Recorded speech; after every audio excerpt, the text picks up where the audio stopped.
Parce que je parle des jeunes parce qu'on a l'impression quand même que le couvre-feu vise aussi une population jeune qui sort, qui fait la fête, qui a beaucoup d'interactions. Oui, mais enfin, est-ce que c'est dur d'avoir 20 ans en 2020. Oui. C'est dur. Donc je donnerai jamais de leçons à nos jeunes.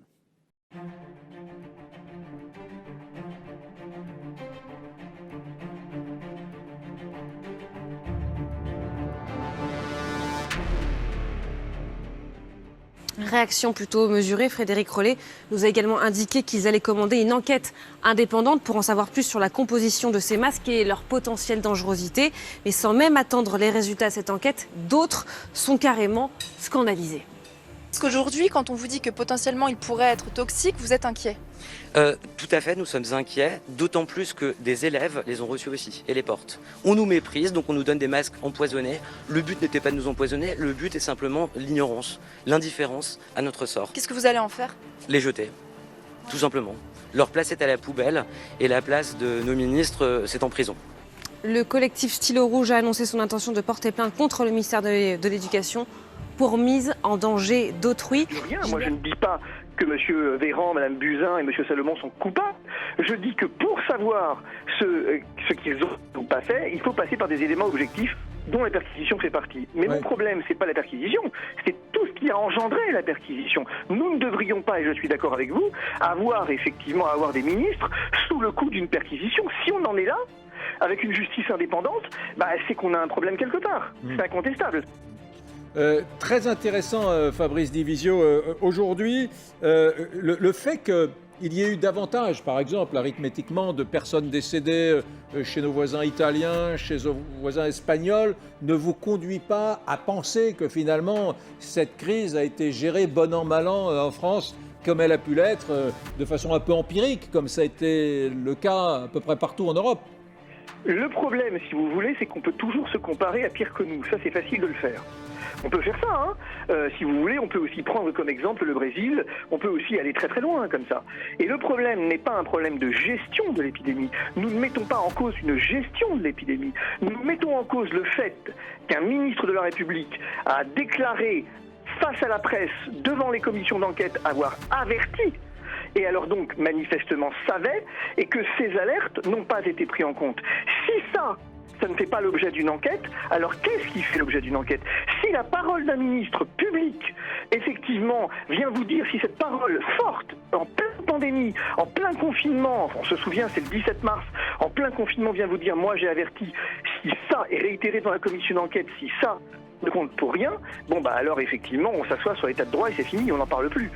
C'est pas un problème de gestion. C'est ça où il y a un problème, c'est que c'est pas un problème de gestion. Nous ne contestons pas la gestion, terme vague et informe, insipide, qui veut rien dire. Nous demandons à savoir précisément pourquoi Mme Buzyn a dit qu'elle avait envoyé des mails et quel est le contenu de ces mails. Eh bien, c'est ce que nous saurons au terme de ces perquisitions. Nous saurons lorsque les ordinateurs seront saisis. J'avais dit que c'est comme ça que ça fonctionnait une enquête pénale, que c'était nécessaire les perquisitions, que c'est pour ça que les commissions d'enquête parlementaires servaient fichtrement à rien, parce qu'elles n'avaient aucun pouvoir de coercition, je l'avais dit et répété, j'avais raison. La seule manière d'obtenir la vérité dans cette affaire, c'est par l'institution judiciaire et les pouvoirs de coercition qu'elle a, et on se rend bien compte qu'elle les exerce. C'est une bonne nouvelle.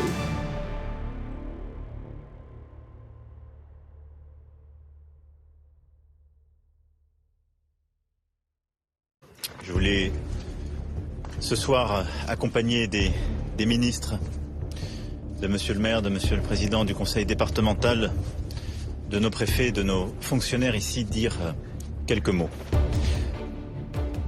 Un de nos concitoyens,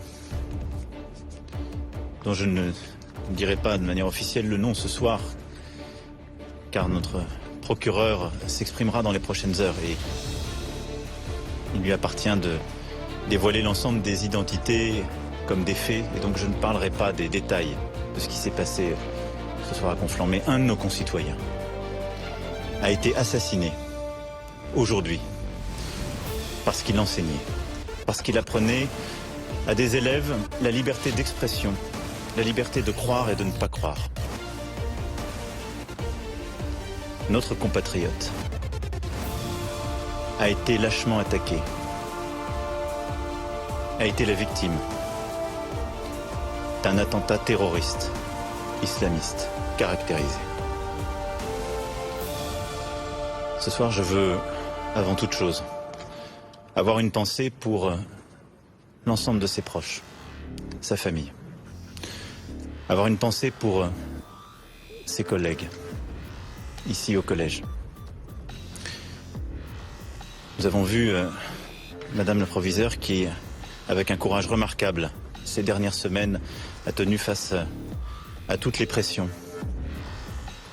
a exercé son métier, fait son devoir avec un dévouement remarquable.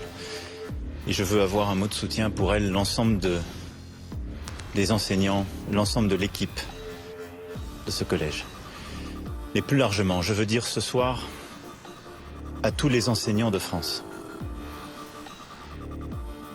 que nous sommes avec eux, que la nation tout entière sera là à leur côté aujourd'hui et demain pour les protéger, les défendre, leur permettre de faire leur métier qui est le plus beau qui soit.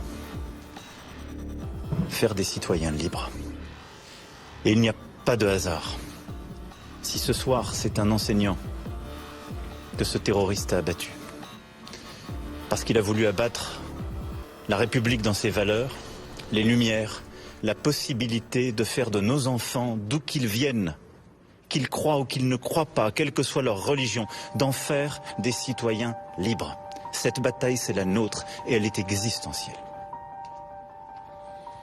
Ce soir, je veux aussi remercier l'ensemble des forces de l'ordre qui, avec un courage exemplaire, sont intervenus avec une rapidité exceptionnelle pour mettre fin à la course mortelle de ce terroriste. À la police municipale, merci monsieur le maire et merci à vos agents. Et à notre police nationale qui, avec courage, a fait son devoir. Beaucoup de choses ont été dites. Monsieur le procureur de la République reviendra dans les heures qui viennent, je le disais, sur cette affaire. Et détaillera ce qu'il sait et ce qui sera établi de cet acte terroriste islamiste. Mais je veux dire ce soir, de manière très claire, ils ne passeront pas. Nos policiers, nos gendarmes, l'ensemble de nos forces de sécurité intérieure, nos forces de renseignement, mais au-delà de cela, toutes celles et ceux qui tiennent la République. Et à leur côté, magistrats, élus, enseignants, tous et toutes, nous ferons bloc. Ils ne passeront pas. L'obscurantisme et la violence qui l'accompagnent ne gagneront pas. Ils ne nous diviseront pas. C'est ce qu'ils cherchent. Et nous devons nous tenir tous ensemble, citoyennes et citoyens. Et j'appelle l'ensemble de nos compatriotes, dans ce moment, à faire bloc, à être unis, sans aucune distinction quelle qu'elle soit. Car nous sommes d'abord et avant tout des citoyens unis par des mêmes valeurs, une histoire, un destin. Cette unité est indispensable. Beaucoup de choses ont été dites, et je n'en rajouterai pas ce soir. Les actes sont là et seront là, avec fermeté, rapide. Vous pouvez compter sur ma détermination et celle du gouvernement. Je vous remercie.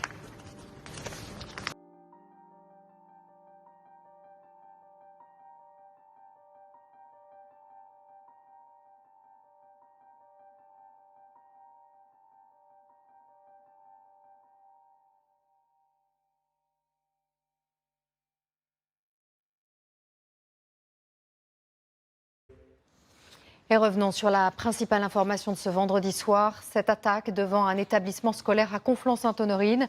Un homme a été décapité, son agresseur présumé tué par la police. Le parquet antiterroriste s'est saisi de l'enquête. Emmanuel Macron est attendu sur place ce soir. Thibaut Malandrin. Les policiers de la BAC de Conflans-Sainte-Honorine ont fait la terrible découverte vers 17h cet après-midi. Le corps d'un homme, décapité, à proximité d'un collège. Les forces de l'ordre venaient d'être appelées pour un individu suspect rôdant autour de l'établissement scolaire. Il est ensuite retrouvé dans la commune voisine d'Erani, armé d'un couteau, à seulement 200 mètres du corps de la victime. Les policiers font feu sur lui. Il est ce soir donné pour mort. Une voisine a entendu les coups de feu.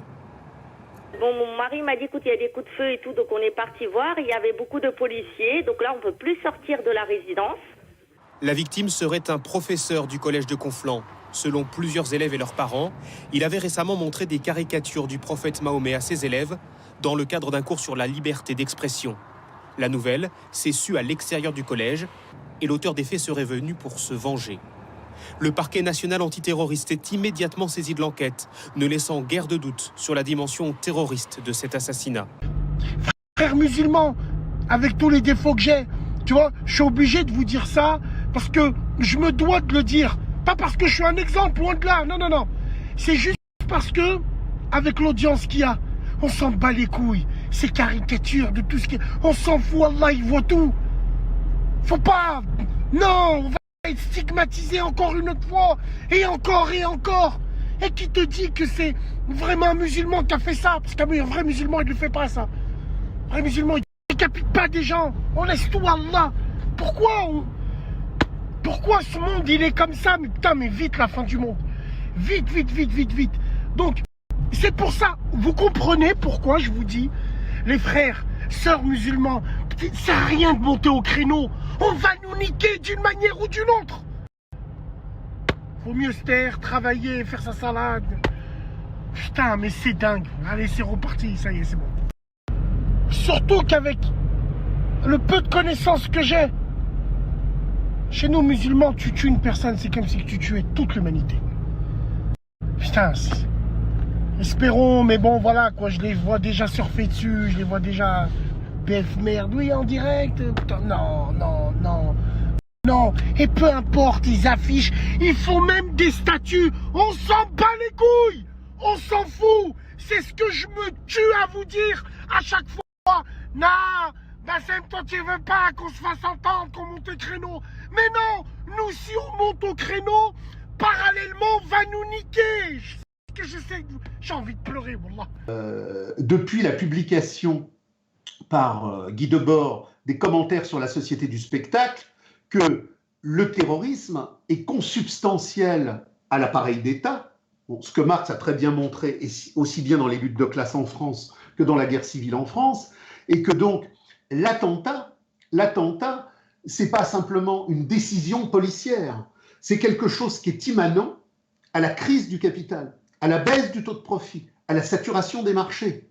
Et donc, comme c'est immanent à la problématique de la lutte de classe, l'affaire Aldo Moro, la stratégie de l'attention, tout ce qui s'est positionné en Italie comme organisation terroriste étatique de longue durée pour casser la lutte de classe, ça a été quelque part un laboratoire qui aujourd'hui se répand. Et de la même manière qu'on a des attentats dans la lutte intercapitaliste que se mènent les blocs ou les États, on a bien évidemment des attentats terroristes qui sont des attentats étatiques dans la lutte de classe que mène la classe capitaliste contre le prolétariat. Mais ça, bon, c'est pas une nouveauté. Toute l'histoire des groupes ouvriers radicaux a toujours été de dénoncer la manipulation étatique. Et d'ailleurs, donc le terrorisme n'est pas simplement une politique policière, c'est la politique de la crise du capital qui ne peut pas surmonter la politique de la gestion du capital, tant la crise du capital est gigantesque. Donc... Welcome to Bogota, Colombia. We're here chasing after the most dangerous drug in the world, burundanga. Burundanga is the source of scopolamine, which is basically like the worst roofie you can ever imagine, times a million. You're at the whim of suggestions like, hey, take me to your ATM. Hey, come with me to the hotel room, while you're completely conscious and articulate. So the deal with burundanga is that it pretty much eliminates your free will. So you're awake and you're articulate, and to anyone else watching you, it seems like you're perfectly fine, but you've completely lost control of your own actions. So you're at the whim of suggestions, and that's how people take advantage of you. I've heard a bunch of different stories, really running the gamut. Some of them sound like kind of campfire horror stories you're told when you're growing up, stuff like waking up in a bathtub with an organ cut out and a sign saying you have 5 hours to get to the hospital. We've of course also heard that it's used as a date rape drug. We heard one particularly chilling story where a guy was taken back to his apartment, woke up the next morning in the empty apartment, completely confused as to what happened, went down and said to his doorman, you know, why is my apartment empty? What happened? And the doorman said, well, you brought it out with 2 of your friends last night, all your stuff, you loaded it into a van. And the guy was like, why in the hell would you let me do that? And he was like, because you told me to. So that's kind of the stuff we're dealing with here. Complete elimination of free will while still acting, which is pretty much the scariest shit I can imagine. Et puis je voudrais à ce propos insister sur l'univers dans lequel se développe toute cette violence. Est-ce que M. Sarkozy, qui est le grand champion des États-Unis d'Amérique, M. Hollande, M. Valls, M. Juppé et tout le team qui ne jure matin, midi et soir et la nuit que par les États-Unis d'Amérique, est-ce qu'ils se sont rendus compte de la société qui nous est proposée par les États-Unis d'Amérique? Est-ce que vous avez regardé les séries, les films américains où ça tire dans le tas tout le temps? Tout le temps, dans tous les films, ça tire dans le tas. Tout le temps, c'est des sujets d'hyper-violence. Comment est-ce que vous pouvez imaginer un instant que tout ceci ne finit pas par percoler dans les esprits fragiles ou dans les esprits malades de gens qui sont par ailleurs des laissés pour compte? Alors voilà le constat que nous faisons. Et nous sommes les seuls à le faire. Parce que sur toute la scène politique française, c'est haro sur plus de mesures sécuritaires et haro sur plus de bombardements en Syrie. En gros, voilà, tout le monde dit à peu près ça. On va faire plus de mesures sécuritaires, comme si les mesures qui avaient été prises avaient eu quelque effet. C'est impossible. Un désespéré, un acte de terreur peut intervenir, il aura toujours 5 ou 6 coups d'avance. Comment voulez-vous qu'avec les effectifs dont nous disposons, qui sont par ailleurs, je le disais tout à l'heure, fatigués et suroccupés, comment voulez-vous qu'avec ces effectifs-là, on puisse, par exemple, une soirée comme le 14 juillet, où il y a des feux d'artifice dans un très grand nombre de communes de France, comment voulez-vous qu'il y ait quasiment un policier derrière chaque personne? C'est évidemment impossible. C'est pourtant cette espèce de fausse solution que le gouvernement met en avant. D'ailleurs avec un cynisme achevé, puisque M. Valls se claironne à qui veut l'entendre que de toute façon il y aura d'autres victimes. C'est du jamais vu. Les Français n'ont pas élu un président de la République pour que le chef du gouvernement qu'il nomme ensuite explique aux Français que de toute façon il ne peut rien pour eux, que de toute façon il paraît qu'on le dit aux enfants des écoles maintenant il va falloir vivre avec le terrorisme et que de toute façon eh bien, il y aura d'autres victimes.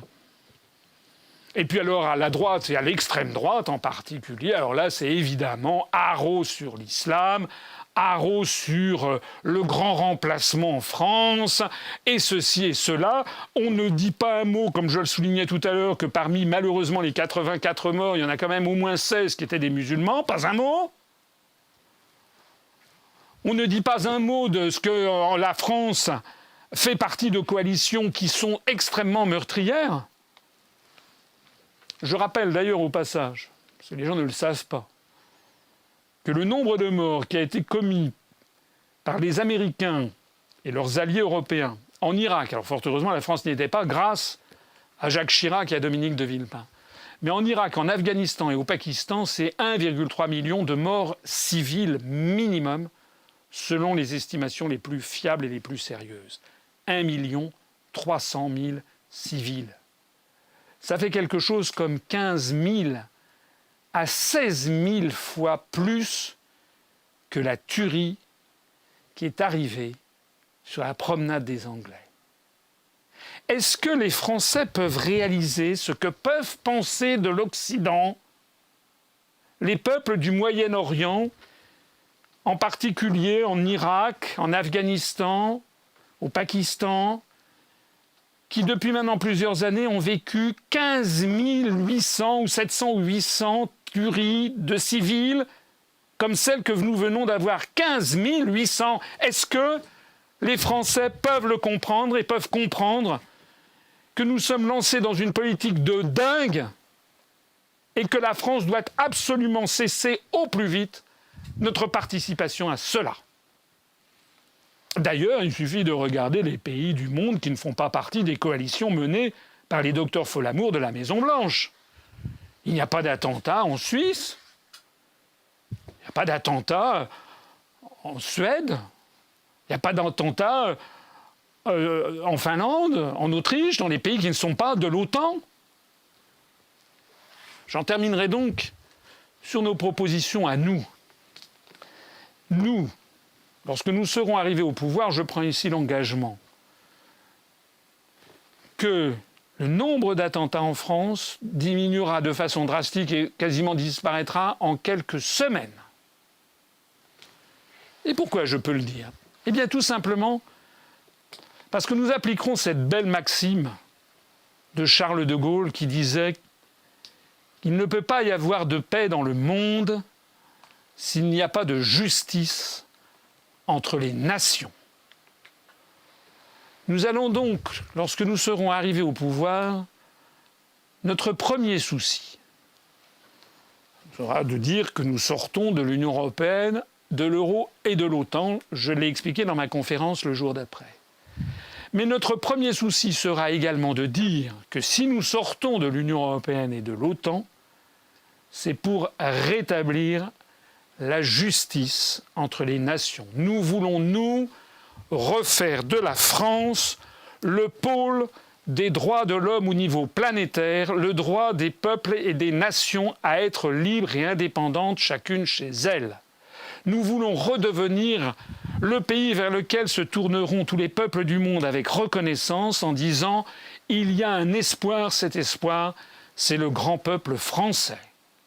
Nous voulons, nous, rétablir la justice entre les nations. Ça veut dire quoi? Ça veut dire que lorsque l'UPR sera arrivé au pouvoir, les premières décisions que nous prendrons seront de rapatrier au plus vite toutes les troupes que nous avons dans des pays où nous n'avons rien à faire. Sera de sortir de l'OTAN. Ça sera également de présenter nos excuses pour les peuples que nous sommes allés bombarder pour des raisons ignobles. Pourquoi M. Sarkozy est-il allé faire assassiner Kadhafi? Tout le monde le sait. Notre mouvement, notre position sera également de rétablir le règne du droit. Je note qu'il y a au Royaume-Uni un grand mouvement qui se développe ces jours-ci, des familles des victimes de soldats envoyés en Irak par Anthony Blair, le Premier ministre de l'époque. Il y a un grand mouvement qui se développe au Royaume-Uni pour essayer de traîner M. Tony Blair devant le tribunal pénal international. Lorsque nous serons au pouvoir, nous soutiendrons les pays qui voudront déférer leurs responsables devant le tribunal pénal international. Parce que de toute façon, la justice finira par passer. De toute façon, il faudra que ceux qui ont déclenché des guerres, qui ont fait des millions de morts, rendent compte à la justice des hommes et à la justice internationale. Et puis s'agissant de la France, ce que nous ferons aussi, c'est que comme nous sortirons de l'Union européenne et de l'euro, nous ferons d'un seul coup baisser drastiquement le chômage et en particulier le chômage des jeunes. Nous mettrons un terme à la libre circulation des mouvements de capitaux, ce qui permettra de mettre un terme immédiat à l'effondrement des emplois industriels en France. Nous redonnerons confiance aux Français dans leur propre pays. Nous redonnerons à tous les Français, quelle que soit la couleur de leur peau, leur origine ethnique, leur confession, leur religion, qu'ils en aient ou qu'ils n'en aient pas d'ailleurs. Nous leur redonnerons confiance dans le fait que la France est un grand pays. J'ai déjà eu l'occasion de le dire. Il y a parmi les innombrables proverbes chinois que je cite, il y en a un qui est très célèbre et que je cite de nouveau, le poisson pourrit par la tête. Si l'on veut que la violence cesse en France, il faut que la France soit aimé et respecté par son propre peuple, c'est-à-dire il faut que la classe politique, qui est une espèce de mafia tenue par l'oligarchie, dégage, et que ce soit désormais des Français venus de l'ensemble du peuple français qui reprennent les manettes et qui réimposent une démocratie et un avenir à notre pays. Mais je peux vous dire qu'à partir de ce moment-là, à partir du moment où dans le monde entier on saura que la France s'est dégagée de l'étreinte mortifère venue de Washington, à partir du moment où le monde entier aura vu que la France, de nouveau, est le porte-parole de la liberté des peuples et des nations, qu'elle ne participe plus à aucune guerre d'agression, eh bien je peux vous assurer qu'à partir de ce moment-là, les attentats s'effondreront en France. Je peux vous assurer aussi que beaucoup de jeunes, y compris beaucoup de jeunes de l'immigration, et je suis heureux de saluer beaucoup de jeunes Français originaires de l'immigration qui rallient l'UPR parce qu'ils ont confiance en moi, ils ont raison d'avoir confiance en moi, parce que je leur redonne foi en la France, que ce soit d'ailleurs des Français de souche ou des Français originaires de l'immigration. Nous nous opposons totalement à ce discours vénéneux qui prolifère au Front National, chez les Républicains, au centre, à gauche et un peu partout maintenant, qui voudrait que la France soit au bord de la guerre civile. Qu'est-ce que c'est que cette histoire? Avec l'UPR, nous ne menaçons pas, nous ne nous délectons pas d'une probable ou d'une possible guerre civile qui rôderait. Il faut être totalement irresponsable pour développer ce genre de comportement et ce genre d'attitude. Nous disons que non, il n'y aura pas de guerre civile si nous arrivons au pouvoir. Nous sommes là pour que tous les Français se reconnaissent en un seul et même peuple, comme le fameux 14 juillet 1790, la fête de la Fédération, où le peuple français s'est reconnu comme un seul et même peuple, quelles que soient ses origines, quelle que soit sa religion, quelles que soient ses opinions politiques, quelle que soit sa catégorie sociale. Si vous ne voulez pas suivre les Juppé, les Le Pen, les Valls et tous les Sarkozy et tous ceux qui en fait non seulement ne vous protègent pas, mais sont en train de vous dire que finalement il n'y a pas d'autre solution que d'aller vers la guerre, eh bien dites-leur non et rejoignez l'UPR immédiatement. Je vais vous donner un exemple. Dans les milieux souverainistes, pas tous, il faut pas, mais pas tous. Mais vous verrez quand même que la force du souverainisme est quand même un peu proportionnelle à cette xénophobie interne. Donc vous allez trouver des gens qui vous disent, utilisant les études de Fourquet, ah ben c'est terrible, 20% de Français d'origine étrangère, etc., etc., etc. Et qui ont l'air de dire que ça montre qu'il y a un super problème. Non, ça montre pas qu'il y a un super problème. S'ils pensent que c'est un super problème, la France est terminée. Ça ne vaut pas la peine de se battre. Parce qu'une nation de la taille de la France, si elle veut récupérer sa souveraineté, doit s'appuyer sur tous ses citoyens. Et donc, le projet souverainiste, je veux dire, tant qu'il ne mettra pas dans ses priorités l'intégration optimiste, dans une sorte de nouvelle fête de la fédération, de ces gens d'origine immigrée, sera condamné à l'échec. Et je le trouverais largement aussi ridicule que l'élitisme, l'énarchie et les européistes.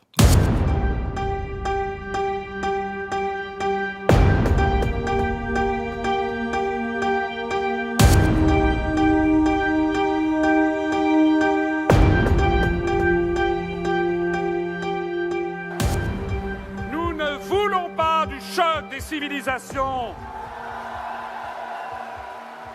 Nous ne voulons pas du monde multipolaire. Nous ne voulons pas du nouvel ordre mondial qui nous entraîne à son choc.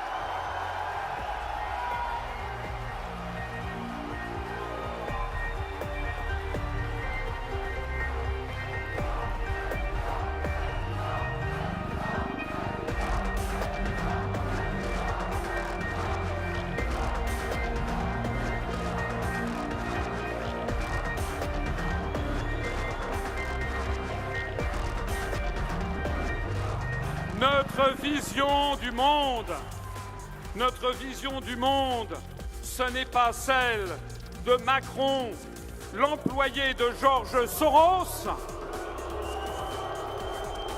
Notre vision du monde de demain n'est pas celle de Georges Soros, c'est celle de Sri Aurobindo.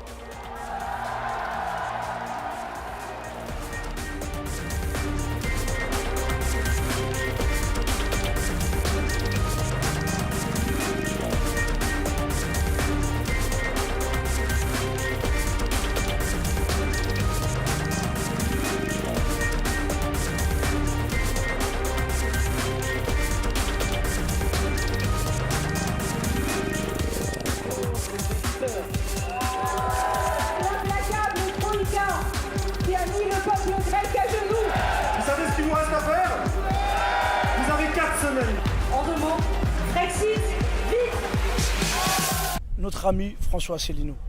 Et le travail qu'il fait, il est remarquable. Votez tous pour lui, dans toute la France. C'est la cité des 4000 ici. Ici, on est bien la cité des 4000. À la base, un ministre, un député, et même Gilles Pou, il reçoit des huées. Il reçoit des huées. Il recevra des huées. Ici, vous êtes la bienvenue, vous êtes chez vous ici. Vous nous avez fait confiance, on vous fait confiance, et on va avancer. Vive l'UPR pour un nouvel ère.